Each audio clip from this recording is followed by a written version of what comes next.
thank you all for that welcome. It's a tremendous treat for Tanis and me to be here. We have many good personal friends in this room, and I ask their indulgence. I'm going to be, for the first part of my remarks, I'm going to be covering ground that with which you are very familiar, but I'll ask your indulgence so that I can explain what we do to people who are here who haven't heard as much as you have from me in the past. When Tanis and I became interested in Bangladesh, of course we sought to find out about it. And the first thing we found out about it is that it's really difficult to find out about it. Bangladesh is a country that quite escapes the world's attention in terms of its general condition. You will, from time to time, hear of its latest disaster, but for the most part, the general circumstance of Bangladesh is not well known, not well reported. But in the scant information we could find about it, we would encounter a repetition of the phrase, the poorest of the poor and the worst of the worst. And that certainly is an accurate description according to our experience. But I believe the present condition in Bangladesh was more eloquently expressed to me by the Turkish ambassador to Canada, who told me that he was supporting our organization because, and I quote verbatim, "Of all the countries I've been to in all my world travels, only Bangladesh made me cry."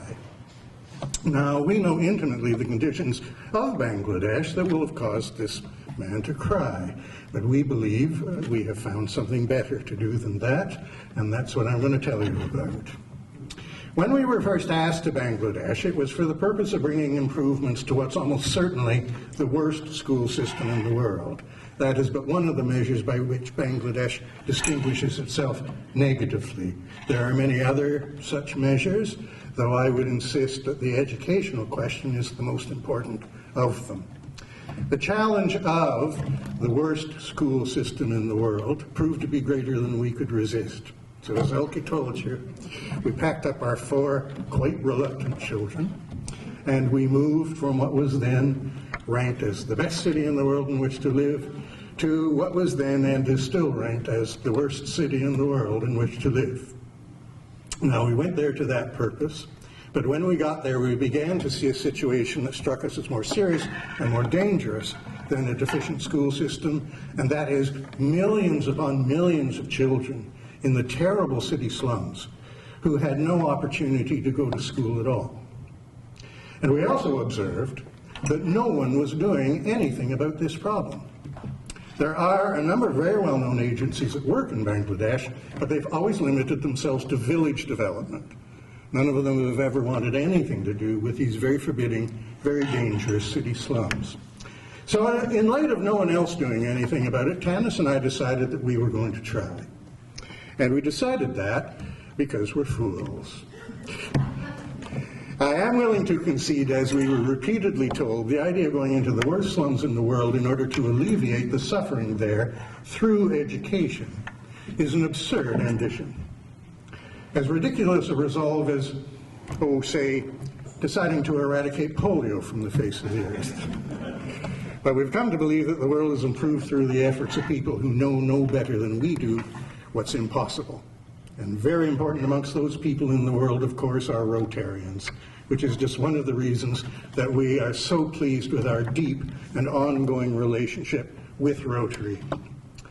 Now, we quite soon construed that we would have no appreciable effect on this growing situation in Bangladesh if we were to approach it by the normal method. And by that I mean by building schools, hiring teachers, filling the schools with children. That approach is very good in Powell River. That is not a very good approach, it proves, in much of the world.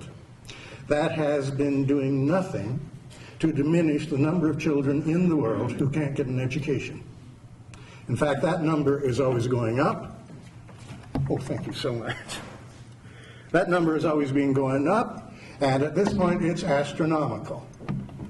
At this point, we are looking at 1 child out of 2 being unable to meet basic educational measures in the world. 1 child out of 3 in the world can't get an education at all. And 3 out of 3 adults in the world should be deeply disturbed by that fact. Nothing portends worse for our future than that fact, as a matter of fact. Now, excuse me a moment.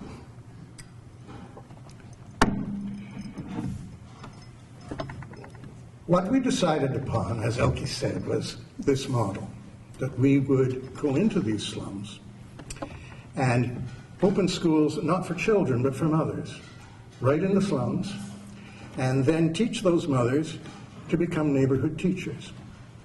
And we thought this was an idea worth pursuing. And in its pursuit, the first thing we did was go to a number of these very well-known agencies with a proposal that they partner with us. And to an agency, well, I will put it this way, their reaction was quite uniform. They did allow that this was an innovative idea, but they all agreed that the idea would be considerably improved by any chance whatsoever it could work. And they'd explain to us why it couldn't possibly. The first objection always was, you're talking about the poorest Muslim women. Now, it's very well known in the world of development and aid that there are people to whom development and aid just don't descend. And signal amongst those are the poorest Muslim women, who are regarded as being locked into their own dark little lives, and there's just no getting at them. Secondly, they would say these slums are impenetrable. If you ever ventured in, you'd never get out alive. You could never manage the slumlords. You could never manage the corrupt and lethal police in the slumlord service, and you could never manage the enraged and threatened husbands of these women you're proposing to teach. And they promised us, if they don't get you soon enough, without question, the extremists will. But they always had what they felt was a clinching argument against the idea, and it was this. Even if you could reach these unreachable women, they could never learn to the extent of ever teaching anybody else. Now, I'll tell you, we discarded that immediately. We were, after all, hearing from people whom, by their own admission, had never had anything to do with these women. But I'm not going to argue our case before you. I'm going to show you our evidence. And I'm going to ask you to decide for yourselves whether or not these women can actually learn. I'm going to show you a very short video of one of our schools in operation. Now, this is a typical school for us. It certainly won't look a typical school to you, but for us it's a normal school, and nothing that you see happening in this school is extraordinary, though I do hope you will find it remarkable. What you're going to see is one of our teachers whom we have trained through our own teacher training program, and she's going to be calling upon a young mother of the school to perform an exercise. And what I'd like you to bear in mind as you watch this young mother is that when she enrolled in our school, she was in precisely the same state as all of the women who enter all of our schools, and that she'd had no education whatsoever. She couldn't have told you a letter of an alphabet. She had no numeracy whatsoever. And what I'd like you to bear in mind as you're watching her is that you're seeing her 6 months after she enrolled in our school in that state. So this is an example of what 6 months can do. And I'll ask you to decide for yourselves whether or not these women can learn.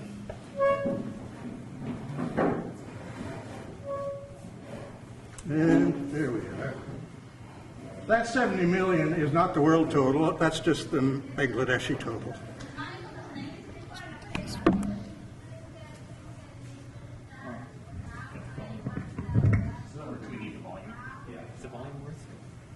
I think it's the volume. Can you hear that? No. No, I'm just trying to. Where did the remote go to? Is the remote over there? The TV? I might have packed it. Sorry.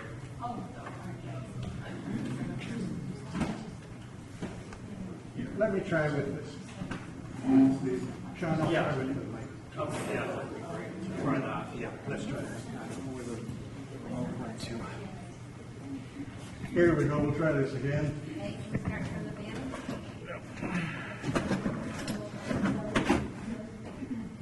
Hold on, it's coming right now. Oh, no, it's not coming through here, that's right. Yeah, okay, sorry.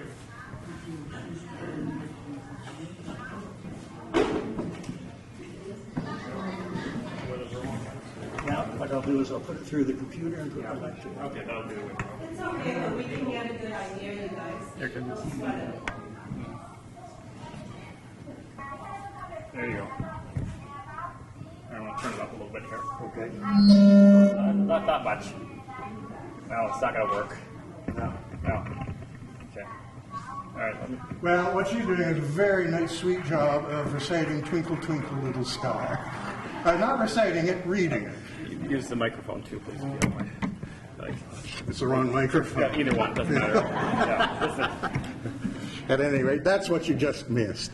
But I think you can see that our point is a valid one in terms of their ability to read. Jim, can you tell us how you communicate English in Bangladeshi? And I will touch on that, Wayne, later. Yes, I will, because that's a good question. Now, our first lesson for these women, once they enter our school, one of our schools, is how to hold a pencil. And step 2 of lesson 1 is which end of the pencil goes to the paper, because they don't know that. At the time that they enroll in our schools, these women have a vocabulary of about 600 words. You people, as educated people, have at your disposal an everyday vocabulary probably approaching 15,000 words. And that's your everyday vocabulary. A vocabulary of 600 words is indicative of the extreme restriction and limitation that has been the experience of these women's lives. So we obviously teach them literacy in their own language as well. We teach them arithmetic, and when we begin with arithmetic, we must begin with 1, 2, 3, 4. And as you see, we also teach English and English literacy. That is for a very sound reason. English is the language of opportunity in Bangladesh and in our subsequent countries of operation, Pakistan, Nigeria, and India. In Bangladesh and in Pakistan in particular, English has been one of the means by which privilege protects privilege. It was supposed to remain the preserve of the very small number, very highly advantaged families. And not everyone's thrilled, I can tell you, that we're teaching the poorest of the poor this very valuable, very competitive asset. We also teach, as Elke mentioned, health, hygiene, and nutrition. We teach science. We teach conflict resolution. That's because these are indeed extremely violent locations where violence has been the first reaction, not the last resort. But also, strangely, given their very concentrated circumstances, from the time these women are married at a very young age, they actually lead socially isolated lives. So they haven't had the opportunity to develop our everyday methods of reconciling our differences, moving beyond our disagreements, so that we can proceed productively together. As I say, we use these every day, and of course, without which no Rotary Club could exist at all. I'm very happy to say, though, that these women take very readily to the methods of reconciliation that we teach. And in no time, they come together within our schools to form the first cohesive, cooperative community that's ever existed in that slum. And on that basis, they become the motivating power of the slum. And on that basis, they become the de facto leadership of the slum. Now, we also teach about birth control. I'll come back to that in a moment. What our teachers understand, though, is that what we're really teaching these women is to think. And that is absolutely true, but it may require a word of explanation. You people all have the most marvelous mental capabilities of extraordinary development. You all have absolutely wonderful powers of reasoning, of logical extrapolation, of forming or recognizing appropriate associations, of forming context, and many others that are so highly developed in you, you usually don't even notice that you're using them. even though you're using them all the time. These extraordinary abilities are second nature to you now, but they weren't innate. You actually had to learn them. But fortunately for you, and for Powell River, and for the world, you had the opportunity to learn them. These women had never been accorded that opportunity. But again, I can tell you that they take to them very readily. And one of the first benefits women often notice in their lives after entering one of our schools and report to us is that finally their lives are beginning to make a little bit of sense to them, and that their world seems something beyond just that random jumble of unconnected impulses and events, and they finally feel equipped to start making decisions, they say, for themselves, for their families, and for their communities. Now, as I said, we also teach about birth control, and to illustrate why we do that, I'm going to call upon your powers of context for a moment. I would like you to picture an area that's roughly 1/6 that of British Columbia. And having done that, I would like you to try to picture on that area 200 million people. Bangladesh is the most densely populated country in the world, to the extent that if you were to bring everyone in the world, and I mean everyone in the world, into the southern 48 United States, well, the president would be very unhappy with you. But if you were to do that, the United States would still not be as densely populated as Bangladesh. This sort of overfecundity is never a product of social success. This is always a product of social failure, of disarray, and of despair. And that's the state in which the great majority of the people within our countries of operation have dwelt. In terms of despair, in particular the women, and of the women in particular, the women of the city slums. The slum women of Bangladesh are reckoned by many to have the poorest quality of life on earth in peacetime. And for our Tannis and my part, we hope that's true, because we certainly would not care to see anything worse. Now, as Elke indicated, we have a strict requirement of every woman entering one of our schools. Obviously, we don't charge her tuition. That's the original problem. But we do require of her that she apply herself to learning just as diligently and well as she possibly can, so that she in turn may then meet our requirement of her that she teach at least 5 children everything she learns. So this is our model. We open a school right in a slum. Mothers attend that school, and then they go to their own tiny homes in which they conduct their own little school. And this is by no means a casual arrangement. This is a formal structure. They have the same children coming to their schools at the same time every day, for the same period of time every day, and we monitor the progress of the child in the mother's school as closely as we monitor the mother's progress in our school. All of our mothers teach at least 5 children. Most are trying to cram as many as they possibly can into their tiny homes, and that's for 2 reasons. The first is the demand is so great, and it breaks their hearts to turn away parents who have brought their children to her door in the hopes that she can educate those children. But also because they find it so fulfilling. Tannis and I have heard more times than we can count, a mother will tell us that when she was married at the age of 10 or 11, she believed that her life was over. And she says she continued to believe that her life was over until she enrolled in one of our schools, at which point she says she feels that her life began again. We know one of the central elements of her previous despair, and there's nothing very difficult to construe about it. It's quite predictable. It is predicated upon the fact that our minds are designed to learn. Not only are they designed to learn, they have an urgent priority to learn.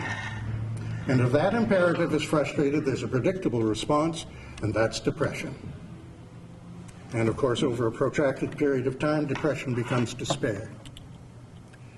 We know that by finally answering these women's ongoing need to learn, they dispel that sense of despair. But we also know that what really gives their lives purpose is their discovery of a secret I don't need to tell any Rotarian, and that is one profits most who serves best. What really gives their lives purpose is the fact that they're teaching the children of their slums. And every one of these women would tell you without hesitation that this is the core of her wholly unexpected, newfound happiness in her life, that she's teaching the children of her slum. This process is transformative of these women. They move from pessimism and despair to optimism and hope. And when hope's introduced into a situation where it hasn't been before, that really does change everything. And then these women set about changing everything, which they do very, very well when they finally have the opportunity.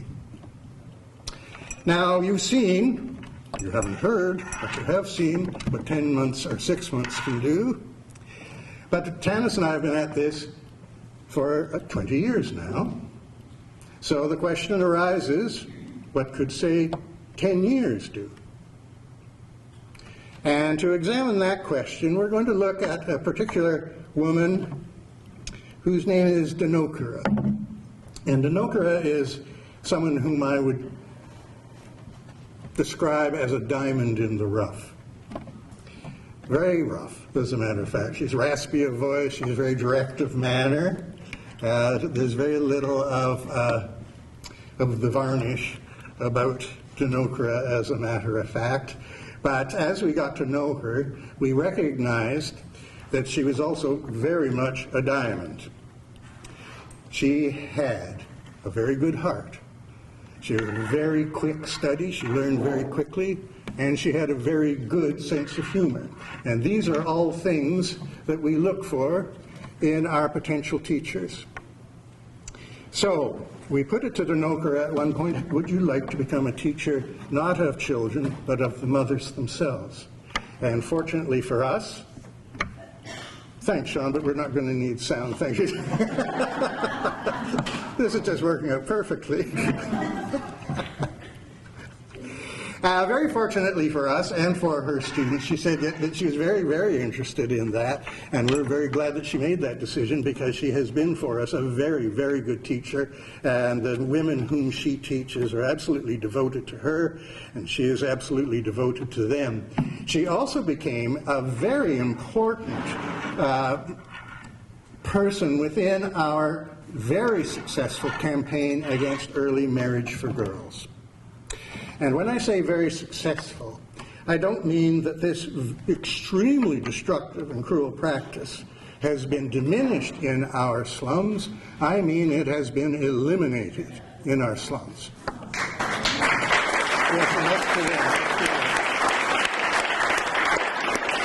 And not only in our slums, but in the slums surrounding ours, they have conducted the same effective campaign against this practice. And I have to say that Dinokura's success may have gone to her head somewhat. At some point she decided and declared that her young daughter Mushimi not only was not going to be married at the usual age for a young girl, but that she wasn't allowed to marry until she had her medical degree. And laughter is not an inappropriate reaction to that, as a matter of fact. Sometimes it's almost embarrassing how naive are the aspirations our mothers adopt once they've had success in their lives. Anyone in the world could tell you that there is no opportunity that Mushimi could go from birth into one of these slums to a medical degree through the course of one impoverished girlhood. Anyone could tell you that, except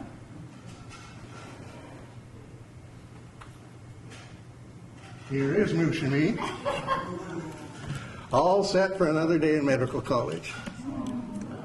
holding on to her medical biology textbook, which of course is in English. No profession is taught in Bangladesh. They're all taught in English, and that is the case in most of our countries of operation, as a matter of fact, which is one of the reasons that we always teach English to the children, and our mothers learn English so that they can teach English. And there she is. I've seen her putting on her, what she calls her doctor's coat, and I can tell you, Cinderella's transformation has nothing on hers when she puts on that coat. She is now a fully qualified doctor, and we are very proud of her, and she is very devoted to us, and we think it's really quite remarkable. But again, this is not exceptional. We have a very, very long list of very, very successful professional people who have started their education in our mother schools, as a matter of fact.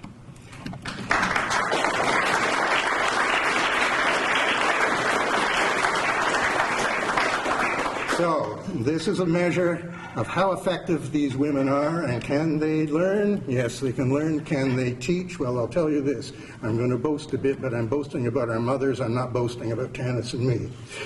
When the children whom these mothers teach eventually get into the mainstream education system, they are in advance of those children who were taught in the public system. And they become the leadership and the shining lights of their schools, as a matter of fact. There is a terrible scourge in the world, and that's ignorance.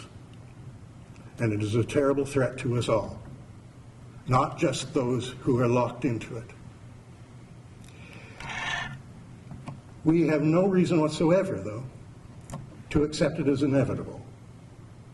With the methods we've developed, and with the tremendous power of Rotary, which we call upon regularly, and with the strength and courage we find in mothers everywhere we look, an educated and more peaceful world is actually a practical possibility. Now, in the conclusion of my part of speaking, I'm going to introduce you to a couple of other children, as a matter of fact.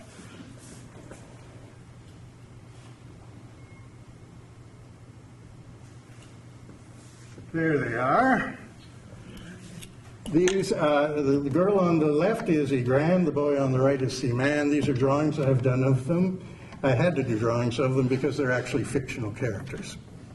But their circumstance and their situations are anything but fictional. I wish they were, but they certainly are not. And I have written a series of 10 books, as a matter of fact, about these two as they try to find their way through a world that is determined to use them up and throw them away. And that is the circumstance of far too many children in the world today, that they are just for the purposes of advancing the interests of a very few. And those interests do not include theirs by any means. I've written these books, and we have intended that they be entertaining as well as informative. And those people who read them think very highly of them, and not only in terms of the information, which is correct within. I haven't exaggerated anything in terms of the circumstances of children in disadvantaged situations, but also for its literary value. So anyone who's interested can rest assured it is considered to be a very good read as well. We have hard copies to be printed of the first two books. The first two books are more novella length than novel length, so they're quite short, and they are printed in one volume, as a matter of fact. The subsequent books become novel length and then longer and longer.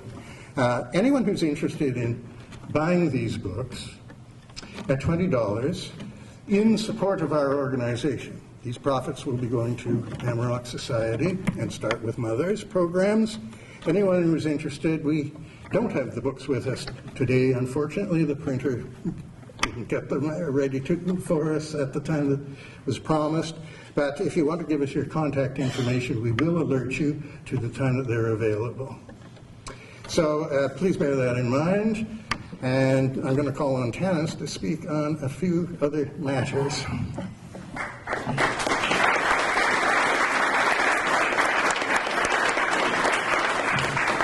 Thanks. I'll just say a couple of short things. There is actually, yeah, good. I don't have to stand on my tiptoes. Very good. Feels good. Oh yeah, very good. So there is actually a book on the back table, a little brown book, and it says name, email. So if you would like to be informed of the books when they're ready, then we will be in touch with you. They are actually to be printed next week. So next week we'll have them. The printer it was a week too late for tonight. The second thing is, I have been asked by some people, if you were to be looking for donations or whatever. I mean, obviously we're happy to have anything, but I'm just going to tell you the two sort of general donations that are quite popular, you could say. One is adopting a mother, and that's $1,000, and that's where you receive quarterly updates from the mother, and it pays for her and the 5 children she's teaching, as well as a number of reading books in the classroom, and as well as some emergency food. But also for people, often they will donate $100 or $300. Now for every $100 donation, that pays for the 5 other children that we didn't talk about. So we teach 25 mothers. They teach altogether 125 children. Each of those 125 children teach an additional 125 children. They all teach a younger cousin, a younger sibling, a neighborhood friend, and so every $100 donation goes to teach 10 of those children, just in terms of materials and supplies. So I just wanted to let you know those sort of boring details, but I was asked about that, so I wanted to let you know. Well, thank you very much.